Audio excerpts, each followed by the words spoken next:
Hello and welcome back to a brand new episode from Ars Koso. If we haven't met yet, my name is Lana Maile and I am a certified integrative nutritionist, and today we are going to dive into my favorite 5 ways that you can improve your mood. Now, these are going to be super simple, attainable for everyone, and really important for us to discuss as well, because I remember, especially around the holidays during the winter season, I always suffered from what's called seasonal, or can be referenced to as seasonal depression.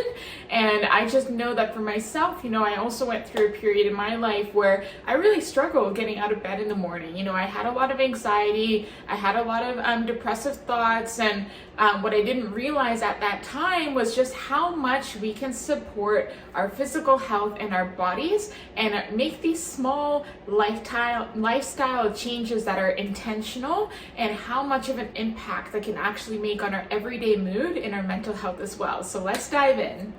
So number 1 is going to be exercise. Now, we all know how important it is to move our bodies, right? That's not new information, but do we understand truly why and what that does for us? So exercise as well, of course, doesn't have to be just cardio, right? Like, a lot of people know that cardio is a form of exercise. It can improve heart health, but that's not what we're going to be discussing here today. So when I'm talking about exercise, it's actually any form of movement that feels good to you, and that can change on a daily basis as well. We're all different. There's no one size fits all here. And so movement can be a walk, it can be yoga, it could be running, it could be weightlifting, it could be Pilates, it could be HIIT training, it could be, all these different things. Whatever it is that you're doing where you're moving around, could be even dancing, right? And so what happens when we're moving our bodies every single day is not only, of course, are there the physical health benefits, but then there's also the mental health benefits. So our brain is actually excreting these happy chemicals, I like to call them, which help improve our mood, because our body is receiving these happy chemicals that the brain is releasing during exercise. Another way or reason why exercise and movement is so powerful when it comes to our everyday mood as well is because we know that it's a form of looking after ourselves. And when we are consciously looking after ourselves on a daily basis, your body feels taken care of, and you're just going to feel happier and more at peace. Another way that I like to explain, why exercise can be so powerful is because quite often when we're moving our bodies, we're doing it within some kind of a community, whether you're just doing it downstairs, like in maybe like a gym that's attached to your condo, or if you live in a home, maybe you're taking a walk outside and you run into some people in the neighborhood, or you see a cute dog, or you're going to the gym, or you're going to specific classes. It is so important for us to just be out and about and surround ourselves with people, even if you're not directly talking to them, because that shows you in your mind that you're plugged into society, you're plugged into community, and that can go a really long way in terms of your overall mood as well. So number 2 is going to be meditation. Now, again, like exercise, there's no one size fits all when it comes to meditation. There's, of course, the guided meditations, which tend to be the most popular, but even things like yoga, tai chi, even for some people, cleaning their homes can be incredibly meditating. And so there's all these different kinds that you're able to choose from, again, depending on what feels good to you right now or what feels good to you today. But the reason why meditation is so powerful when it comes to improving our mood, again, going back to that principle of, simply the idea of like looking after yourself. Your body knows when you are making an effort to look after you. So that's one. But another reason as well is because quite often, especially, when we're out and about, we have our busy lives, when we are busy and when we are feeling that sort of like, okay, I have to do this, I have to do that, then that sort of feeling actually triggers our nervous system to be operating from a fight or flight mode, whether you realize it or not. And that can cause a lot of tension and held up energy within the body as well.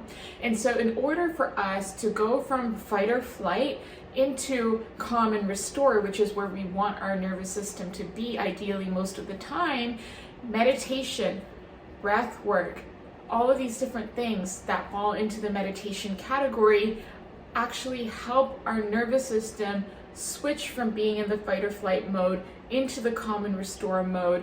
And when we're in that mode, not only does our nervous system get to finally relax, and that helps our mind think more clearly, it helps our mood improve, but then also it allows our digestive system to actually do its job, because when it's in that fight or flight, it's not digesting food. But when we are able to go into that restoration side of our nervous system, that's when the digestive system can also function optimally. Now, coming in hot with number 3 is going to be our gut health. So we cannot have a video without talking about the importance of gut health, because it is so important. So did you know that our gut quite often is referred to as our second brain? And the reason being is because our gut actually produces a lot of those happy chemicals and hormones, feel-good hormones, that then send signals to our brains and then help us have better and more positive mood. And so when our gut health is not functioning optimally, then we miss out on tapping into those happy and feel good hormones. 70 to 90% of our serotonin is also produced in our gut lining. So imagine if it's not working properly, we miss out on that 70 to 90% bracket. 70 to 90% of your mood can also be impacted as a result.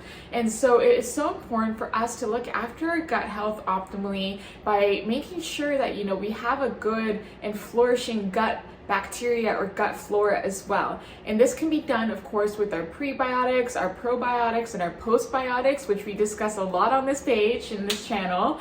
So our prebiotics, of course, the fiber in our food, making sure that we're eating fibrous, high quality foods that are going to feed our gut flora. We want to make sure that, we're incorporating probiotics every day as well. So of course, a great way to do that is with your Koso, which has, all these beautiful enzymes as well that are going to help your gut bacteria really flourish.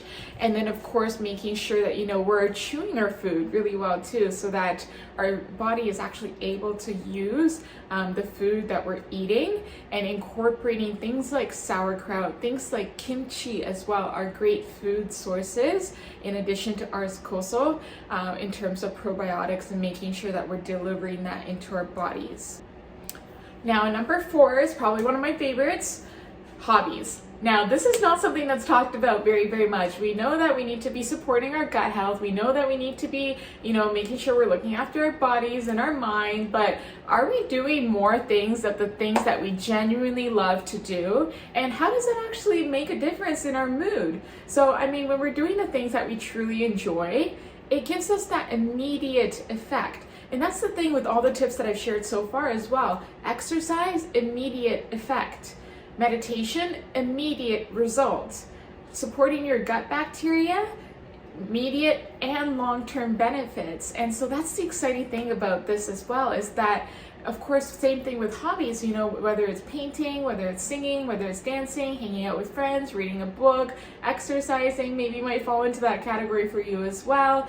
Whatever it is that you love to do, not only does it help energize you because you truly enjoy it, but it also reminds us that the purpose of life is to live, and we need to be doing more things that make us feel alive.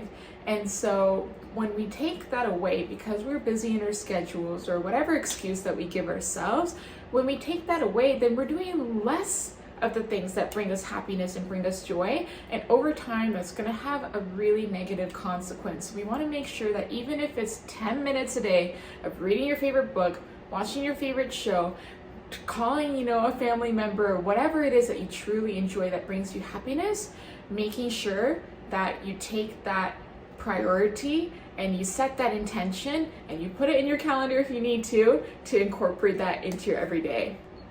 Now, last but not least, number 5 is surrounding yourself and spending time with people that make you happy. So you may have heard of the quote that you are the average of the 5 people that you spend the most time with. And so by surrounding ourselves with positive people, not only does their positive energy rub off on us and help us improve our mood as well, but laughter is also the best medicine, right? And we all have heard the saying before, but it goes back into what I was sharing earlier about how different things can help our brains produce more of those happy and feel good chemicals and hormones, and laughter is the same thing. So when we are laughing, our brain is producing more serotonin, more dopamine. It's actually helping convert the cortisol, which is our stress hormone found in our blood, into these other happier, more positive chemicals that we get to tap into. So it's a really cool way that, we get to be self-sustained in our body. Our body can give us everything that we need